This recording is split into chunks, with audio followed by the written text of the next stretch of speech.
भाई और बहनों, दर्शकगण, श्रोतागण, मातृशक्ति को नमन।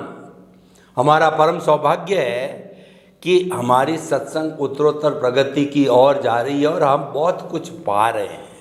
पाने का अर्थ हुआ कि हमारे जीवन में अगर इस विज्ञान का हम पालन करें तो निश्चित तौर से परिवर्तन आना है, क्योंकि इसका जो आधार है वो कुदरत की रचना और कुदरत के कानून के ऊपर है और कुदरत के ऊपर कोई होता ही नहीं है। और दूसरी बात, जो विज्ञान हमको सर्व किया जा रहा है वो अनुभव ज्ञानी ध्यानी पुरुष के द्वारा उनकी प्रत्यक्ष हाजिरी से, उनके मुखार विंद से वो हमको प्राप्त हो रहा है। ये मायना रखता है। स्वामी जी, आप जो हमको ये विज्ञान दे रहे हो, समस्त श्रोताओं की तरफ से आपका अभिनंदन, सत्कार और जय सच्चिदानंद। जय सच्चिदानंद। स्वामी जी, हमारी समाज में सब तरह के लोग रहते हैं। बच्चे होते हैं, युवा होते हैं, बुजुर्ग होता है, गृहिणी होता है और सब तरह के काम एक गृहस्थी को करने पड़ते हैं। तो देखिए, कोई व्यक्ति व्यापार कर रहा है, व्यापार करते करते उसको लाभ हो गया तो उसमें प्रसन्न होता है, उसमें विशेष उसको सहयोग की संभावना की आवश्यकता नहीं होती है। लेकिन ऐसी एक्यूट स्थिति आती है कि उसको नुकसान हो जाता है, नुकसान भी इतना भारी हो जाता है, उसके लिए वो असहनीय हो जाता है, तो वो गलत रास्ता निकाल लेता है, डिप्रेशन में चला जाता है। कई लोग सुसाइड भी कर लेते हैं, कई लोग घर छोड़ के भी चले जाते हैं। तो उस एक्यूट स्थिति के अंदर वो जो हमारा ये अध्यात्म विज्ञान किस तरीके से लागू होता है और वह अगर सीखा हुआ है तो ऐसे समय में कैसे लागू करके अपने आप को बैलेंस कर सकता है, कृपया बताइए। सभी श्रोताओं को मेरा नमस्कार, जय सच्चिदानंद और प्रश्न करने के लिए धन्यवाद। देखो, आध्यात्म विज्ञान तो पूरे मानव जीवन के उत्थान के लिए, कल्याण के लिए, मंगलकारी भावनाओं के प्रतिबिंब के लिए यह आध्यात्म विज्ञान कुदरत ने ही हमको दिया है। और हम सब ये विज्ञान जान के अपने जीवन में सामाजिक, धार्मिक और आध्यात्मिक स्टेज के ऊपर हम इसका उपयोग या इस्तेमाल करके इसका बेनिफिट ले सकते हैं। बहुत बड़ी बात है कि जीवन के अंदर हर व्यक्तियों को सुख दुख का संजोग आता है, कभी आनंद का, कभी शोक का, कभी प्राप्ति का, कभी नुकसान का। कभी किसी का जन्म होता है परिवार में, किसी की मृत्यु होती है। कभी पढ़ाई में सफलता मिलती है, निष्फलता मिलती है। कभी मैरिज लाइफ में भी सफलता निष्फलता मिलती है, बिजनेस लाइफ में भी सफलता निष्फलता मिलती है, फ्रेंड्स में भी सफलता निष्फलता मिलती है। और एक सैनिक होता है, सोल्जर इन अ बॉर्डर, उनके जीवन में भी साहस करते करते शायद उसके पाँव हाथ कट जाते हैं, आंखें चली जाती है, शोल्डर चले जाती है, बाहें चली जाती है, तो भी उसका जीवन आम तौर से दुष्कर हो जाता है। कहीं कोई व्यक्ति का पति या पत्नी चले जाते हैं आधेड़ वय की उम्र में, तो भी उसका जीवन थोड़ा दुष्कर हो जाता है। ऐसे बहुत सारे जीवन में अच्छे बुरे प्रसंग तो सबको आते ही हैं। खेडूत को भी जब खेती करता है, फार्मिंग करता है, हो सकता है वो बारिश के ऊपर आधारित है, अगर बारिश नहीं आती है तो इन्होंने बीज बोए, वो भी नुकसान हो जाता है। तो ऐसे सभी व्यक्तियों के जीवन में अच्छे बुरे संजोग, अप्स एंड डाउन्स आते रहते हैं। क्या यह विज्ञान ऐसे हर प्रकार के मोड़ में, हर प्रकार के संजोगों में क्या यह विज्ञान सहायक हो सकता है? क्योंकि हम ये विज्ञान को आम आदमी के लिए कैसे काम में आए उस लेवल तक ले जाना चाहते हैं। ये विज्ञान सिर्फ मुक्ति के लिए, सिर्फ आत्मा की अनुभूति के लिए या सिर्फ ब्रह्मांड के रहस्य जानने के लिए नहीं है, सिर्फ आप सामाजिक और धार्मिक जीवन में भी उनका लाभ ले सकते हैं। और एक किस प्रकार से आप इसका लाभ ले सकते हैं, यही मैं प्रस्तुत करना चाहता हूँ आप सबके सामने। जैसे कोई व्यक्ति के जीवन में ऐसा संजोग आता है कि पढ़े लिखे इंसान हैं, बिजनेस करते हैं 10 साल से 15 साल से, और छोटे मोटे अप्स एंड डाउन्स तो आता है, मगर वो उसको डाइजेस्ट कर पाता है और अपना काम काज करता रहता है। मगर एक समय ऐसा आया और इसका धंधा बिल्कुल चौपट हो गया और बहुत बड़ा नुकसान हुआ। वो नुकसान इतना बड़ा हुआ कि वो कैपिटल भी गंवा बैठे और इसीलिए उस बिजनेस में सरवाइव रहना डिफ़िकल्ट हो गया। ऐसी सिचुएशन अगर कोई व्यक्ति को आती है अपने जीवन में, तो क्या ये विज्ञान इनको सहायक हो सकता है? ऑफ कोर्स, विज्ञान तो विज्ञान है, हम इसका किस प्रकार से यूज़ करना चाहते कर सकते हैं, क्योंकि विज्ञान का उपयोग करने का मतलब होता है वास्तविकता को स्वीकार करना। विज्ञान का उपयोग करना का मतलब होता है मानसिक संतुलन बनाए रखना। विज्ञान का उपयोग करने का मतलब सनातन सत्य जो है कि ये जो परिस्थिति आई है वो सदा के लिए नहीं है, 50 साल में पहली बार आई है और बाकी के 50 साल में दोबारा आएगी, ऐसा ज़रूरी नहीं है। तो बहुत सारी चीज़ें ऐसी होती हैं कि जिसके आधार से विज्ञान हमको हेल्पफुल होता है। जैसे अगर कोई व्यक्ति को ऐसा बड़ा नुकसान हो गया है, अभी उसको धंधा चालू रखना भी दिक्कत वाली बात है, और अगर धंधा नहीं चलेगा तो एम्प्लॉई और परिवार का भरण पोषण करना भी डिफ़िकल्ट हो जाता है। थोड़े समय के लिए तो चला देते हैं, जो पैसा है सेविंग है उसके आधार से, मगर वो लंबा समय चलता नहीं है। तो इस परिस्थितियों में विज्ञान कैसे हमको सहायक होता है आज इस परिस्थिति में? तो विज्ञान आपको ये कहता है कि सुख दुख जो आपके जीवन में आता है ये कोई परमानेंट नहीं है, एक अवस्था है। आपके पास जब 0 पैसा थे, यानी कमाना शुरू किया था, तब भी आपका जीवन चलता था।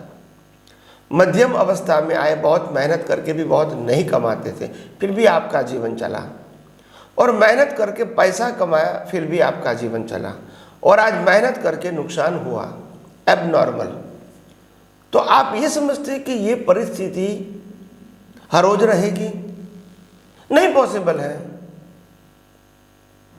अगर किसी का फ्रैक्चर हो जाता है तो जीवन में क्या 15-20 बार होता है?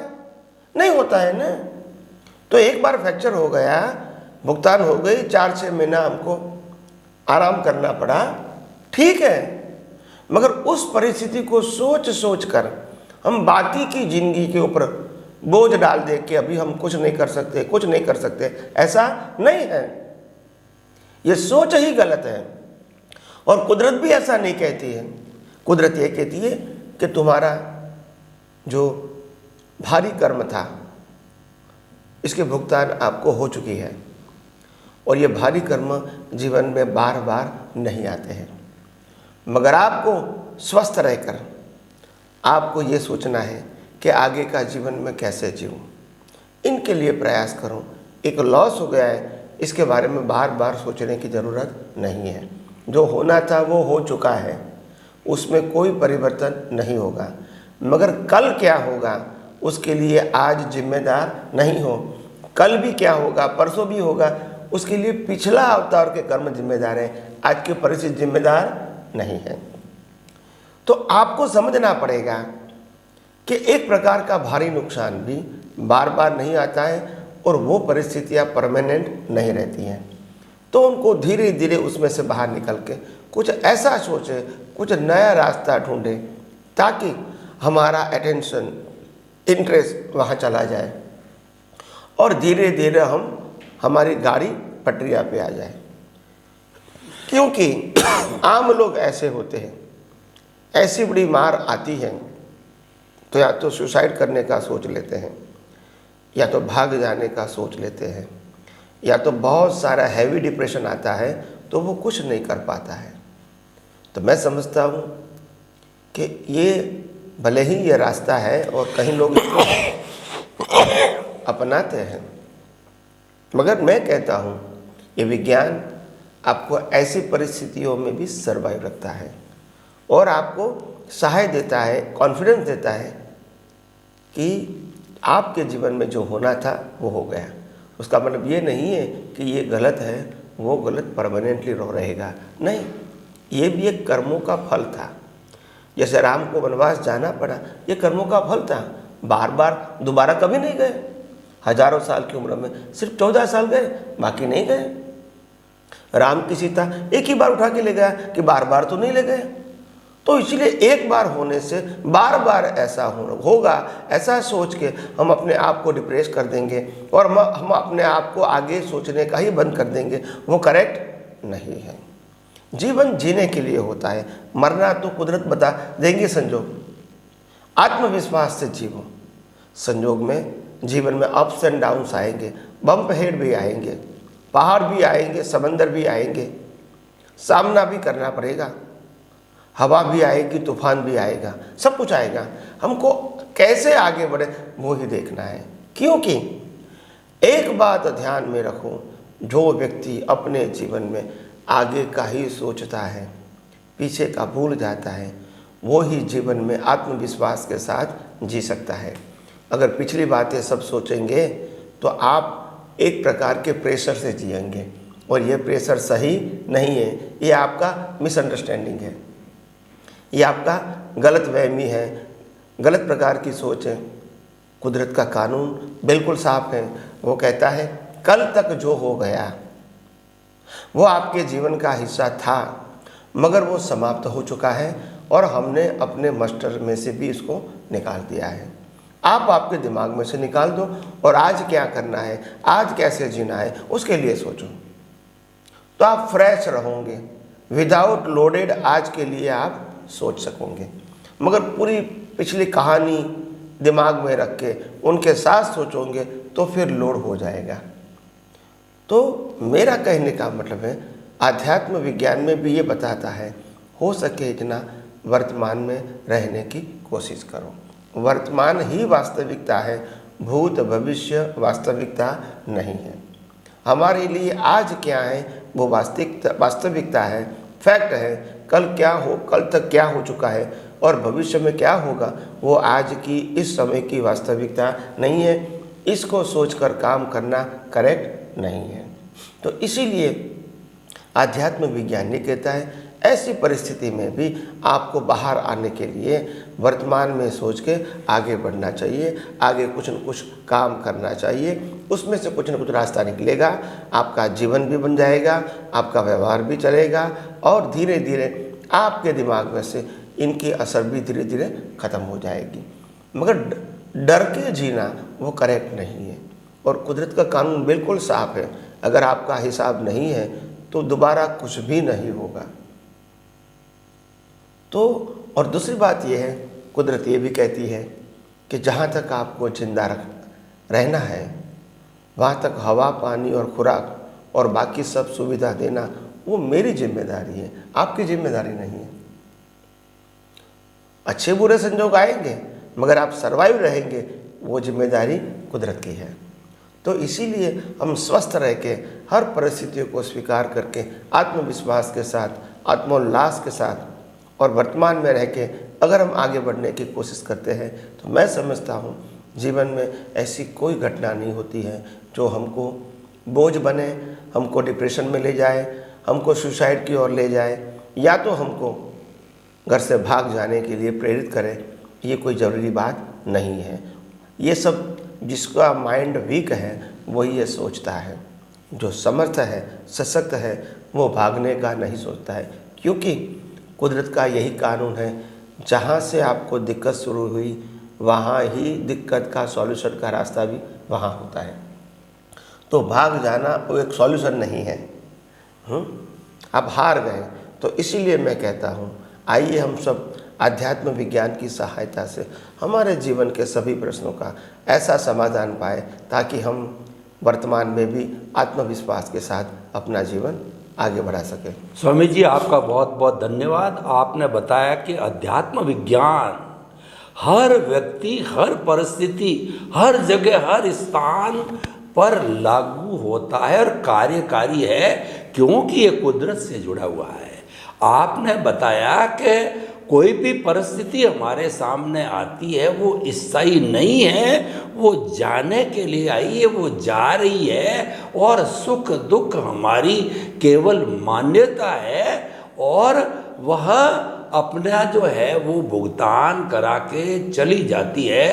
तो हमें अध्यात्म विज्ञान ये बताता है, आप वर्तमान में रहो, आप सकारात्मक सोचो, जो चला गया है भूतकाल उसमें ज़्यादा समय लगाने की जरूरत नहीं, और क्या होगा ये तो आपका विषय ही नहीं है, ये तो कुदरत जानती है। आप तो वर्तमान में always remain in the present. Yesterday has gone away, tomorrow never exists. The moment of the present is with you to do something. इसको जो कहा जाता है, ये सारा जो है वो प्रेजेंट के अंदर रहना, ये भावक क्रिया है, और ये भावक क्रिया वर्तमान जीवन, आने वाले जीवन, अध्यात्म को और मुक्ति के मार्ग सबको सरल बताती है। यानी आप सकारात्मक सोच के साथ में आप चलते रहो, नकारात्मक को आप हटा दीजिए। स्वामी जी आपका बहुत बहुत धन्यवाद, आपके प्रति कृतज्ञता। जय सच्चिदानंद। जय सच्चिदानंद। स्वामी जी, गुरुकुल प्रणाली के अंदर विद्यार्थी जीवन 25 वर्ष का होता था, और आज ये स्कूल, कॉलेज, यूनिवर्सिटी एजुकेशन है, उसमें भी प्राय 25 साल लग जाते हैं। यानी ये जीवन बहुत इम्पोर्टेंट है। इसके अंदर कोई योग्यता हासिल कर लेता है तो अगला जीवन बहुत सुखी हो जाता है, और ये सारा जीवन कंपटीशन का हो गया। आजकल चाहे इंजीनियर, चार्टर्ड अकाउंटेंट, वकील, कोई भी चीज़, हर एक में कंपटीशन हो गया है। तो इस कंपटीशन के युग के अंदर व्यक्ति चाहता है कि मैं इसको क्लियर कर दूं, मैं नंबर 1 पे आ जाऊं और मैं सर्वश्रेष्ठ अंक प्राप्त करूं, लेकिन सब कोशिश करने के बाद भी उसके पुण्य, उसके पाप के कारण समझिए, उसके जो है वो किसी वजह से वह उस स्थान को प्राप्त नहीं करता। एक बार नहीं, 2 बार, 3 बार, 4 बार, तो वो इतना निराश हो जाता है, जीवन से ऊब जाता है, और वह शून्य के अंदर चला जाता है। तो ऐसे विद्यार्थियों को जो होशियार है, उनमें आगे बढ़ने का जज्बा है, कुछ करना चाहते हैं पर परिस्थितियों का कारण हो नहीं पाता है, तो हमारा अध्यात्म विज्ञान किस तरीके से इनको दिशा देता है, संबल देता है, और विपरीत परिस्थितियों के अंदर अपने आप को संभालने की शक्ति देता है। कृपया बताइए। प्रश्न के लिए धन्यवाद। सबसे बड़ी बात यह है कि आजकल के बच्चे बड़े बड़े महान व्यक्तियों की कहानियाँ नहीं पढ़ते हैं, और अभी वर्तमान में भी जितने वर्ल्ड के अंदर बड़े बड़े सक्सेस व्यक्ति जो है बिजनेस के फील्ड में या तो अलग अलग फील्ड में, उनकी जब कहानी जीवन की जब सुनोगे तो आपको मालूम होगा कि पढ़ना, एजुकेटेड होना वो अच्छी बात है, मगर बिना पढ़ाई किए भी वो महान बने हैं, इंडस्ट्रियलिस्ट बने हैं, बिजनेसमैन बने हैं, लाखों लोगों को रोज़गार देने वाले बने हैं। ऐसा हुआ है, ऐसी ज़रूरी नहीं है कि नहीं हुआ है। कहने का मतलब है कि कैसे भी करके आपको समझना है कि अगर आप कोई फील्ड में सक्सेस नहीं होते हैं तो ये मत समझो कि ये कमी आपकी है, मगर आपके कर्म के कारण आप इसमें सफलता पाने का प्रयास करने के बावजूद भी सफल नहीं हो पाते हैं। तो एजुकेशन में बार बार प्रयास करने का और प्रयास करने के बाद भी सफल न होने का मतलब ये हुआ कि आप एजुकेशन के साथ ऐसा सफल होने का हिसाब नहीं लाए। मतलब जीवन में सफल नहीं होगा ऐसा मत समझो, ये एक फील्ड है, लाइफ का एक फील्ड है। आगे जाके आप कोई नौकरी करोगे, बिजनेस करोगे, हो सकता है कोई लाइन अच्छी मिल जाए तो आप अब्जोपति बन सकते हैं और हज़ारों लोगों को रोज़गार भी दे सकते हैं, हज़ारों लोगों को आपका अनुभव दे के मार्गदर्शन भी दे सकते हैं। तो ये कोई बड़ी बात नहीं है। तो कहने का मतलब ये है कि आप एक परिस्थिति को सर्वांश मत मानो, बस यही मेरे कहने का मतलब है। तो आइए हम सब अगले एपिसोड में और आध्यात्म विज्ञान के बारे में कैसे आम व्यक्तियों को हेल्पफुल हो सकता है उसके बारे में बताने की स्वामी जी आपका बहुत बहुत धन्यवाद। विद्यार्थी वर्ग को आपने एक दिशा दी, एक संबल दिया कि जो कुछ आपके साथ घटित हो रहा है वो अंतिम नहीं है। आप जो है इसको अपना प्रयत्न करते रहो, सकारात्मक विचारों में रहो और निराशा के भाव मत लाओ, क्योंकि परिणाम आपके हाथ में नहीं है। आप तो पुरुषार्थ कर सकते हो, तो इसीलिए आप निराश नहीं होकर के प्रयत्न करते रहो, तो एक समय अवश्य आएगा कि आपको सफलता मिलेगी। स्वामी जी विद्यार्थियों को संबल देने के लिए आपको बहुत बहुत धन्यवाद। कृतज्ञता। जय सच्चिदानंद। जय सच्चिदानंद।